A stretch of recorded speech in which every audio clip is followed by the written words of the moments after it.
Bonjour et bienvenue dans la série Ce que m'a appris mon bébé. Aujourd'hui, je voudrais nous parler de la leçon que les pleurs de mon bébé m'a appris. Alors, dernièrement, je vous ai dit, je suis une maman présentement en maternité. Puis, tout dernièrement, les pleurs de mon bébé m'ont fait réfléchir. Ajoutez à cela la question de ma fille, sa soeur, sa grande soeur. Parce qu'elle m'a dit, mais maman, pourquoi tu ne donnes pas tout de suite le lait à bébé? Parce qu'il va avoir faim, c'est sûr. Puis je lui ai dit, j'attends qu'il pleure. J'attends qu'il pleure, ça me permet de savoir qu'il a faim. Et je me suis rendu compte que les pleurs du bébé sont importants. Quand bébé a faim, il pleure. Quand bébé est mouillé, il pleure. Quand bébé a besoin de l'affection, de la présence de maman, il pleure. Quand il se sent en insécurité, il pleure. Puis les pleurs de l'enfant sont un signe qu'il veut rentrer en communication avec sa mère. Alors, moi, cela m'a fait réfléchir, puis cela m'a permis de comprendre, d'avoir la réponse à une question que je m'étais longtemps posée dans ma vie chrétienne et une question à laquelle je n'avais pas une réponse assez claire, assez satisfaisante, assez complète. Parce que je m'étais toujours demandé pourquoi est-ce qu'on doit prier si Dieu sait déjà nos besoins? En plus, il le dit lui-même, votre Père sait de quoi vous avez besoin. Et puis un autre passage dans la parole qui nous dit, priez sans cesse. Quand il nous parle de cette femme, cette veuve qui demandait à avoir justice et qui faisait face à ce juge. Et puis la Bible nous dit, Dieu ne fera-t-il pas justice à ses enfants qui crient à lui jour et nuit?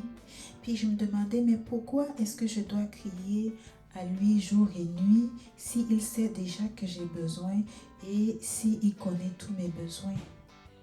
Mais oui, justement, il faut que tu cries. Parce que comme un bébé qui pleure, si il ne pleure pas, ça se peut qu'il est confortable dans sa situation. Les pleurs sont comme la prière. Les pleurs sont comme l'appel à Dieu. Les pleurs sont comme le fait de se tourner vers lui pour demander son intervention. Si bébé ne pleure pas, alors je me dis, il est correct. Si bébé ne pleure pas, alors je me dis, il n'a peut-être pas besoin que je le porte. Il grandit bien, il veut vivre son autonomie, il est calme, il dort. Si bébé ne pleure pas, ça se peut qu'il n'a pas faim. Ce serait rare de voir une maman qui reste, puis elle vient réveiller bébé, puis elle lui dit, tiens mon amour, réveille-toi, c'est l'heure de boire ton lait. Non, c'est rare de voir une maman qui vient réveiller un bébé pour lui dire, tiens, je pense que tu as besoin d'être changé parce que tu es mouillé. Non.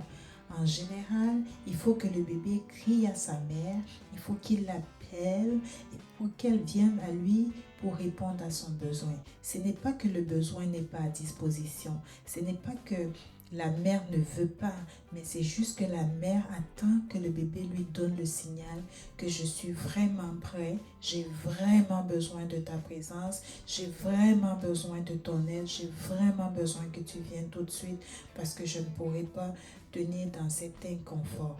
Alors ce message, c'est juste pour nous encourager à crier à notre Père, à crier au Seigneur.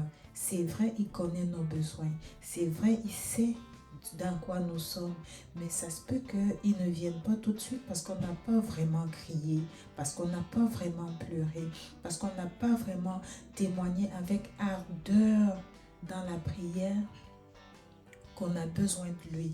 Et l'autre chose qui m'interpelle par rapport aux pleurs de bébé, c'est que le Père attend que nous crions à lui, que nous prions vers lui, que nous lui parlons parce que ça permet la communication. J'ai eu à écouter un reportage où il y a des bébés qui ont été enfermés dans une pièce où on prenait soin d'eux, mais on ne leur parlait pas. Ils ne pleuraient pas, on leur donnait le lait artificiel et qui était de très bonne qualité, tout était parfait, sauf qu'il n'y avait pas de communication. Ces bébés sont morts après quelque temps. Alors la communication, le fait de crier à maman, Ça permet de communiquer avec maman. Ça permet de parler à maman. Ça permet d'avoir la relation avec maman.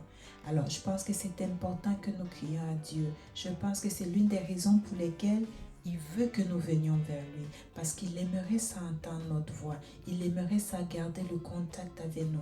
Il aimerait ça qu'on vienne vers lui parler. Et la dernière chose que j'ai tirée comme leçon des pleurs de bébé, c'est que tant qu'on n'a pas une soif ardente, un désir ardent, ça se peut qu'on ne pleure pas vraiment. Si notre vie ne change pas vraiment, si notre situation ne change pas vraiment, ça se peut qu'on n'ait peut-être pas vraiment crié à lui. J'ai constaté mon petit poupon, mon petit amour, des fois, il fait semblant de pleurer, il commence un petit pleur, puis il s'arrête. Puis je me dis, peut-être qu'il n'était pas vraiment prêt de boire, peut-être il avait juste envie de chantonner ou bien de gazouiller, parce qu'il n'a pas fait un vrai pleur de quelques 10 secondes, puis il s'est arrêté. Alors, moi qui m'en allais vers lui, je me retiens et je retourne soit vite continuer ma cuisine. C'est la même chose avec le Seigneur. Tant qu'on n'a pas crié à lui, qu'il a compris qu'il faut qu'il vienne maintenant parce qu'on ne peut plus tenir, ça se peut qu'il traîne encore en chemin.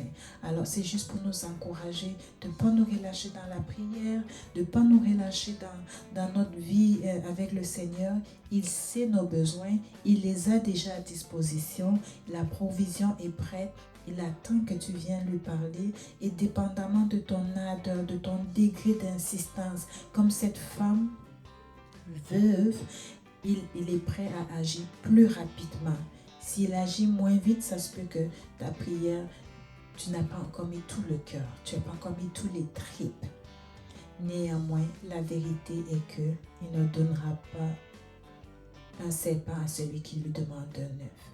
Alors quand bébé crie à moi, c'est sûr que je viens cette main avec la chose qu'il aime le plus au monde, qui est le lait maternel. Merci d'avoir pris le temps d'écouter.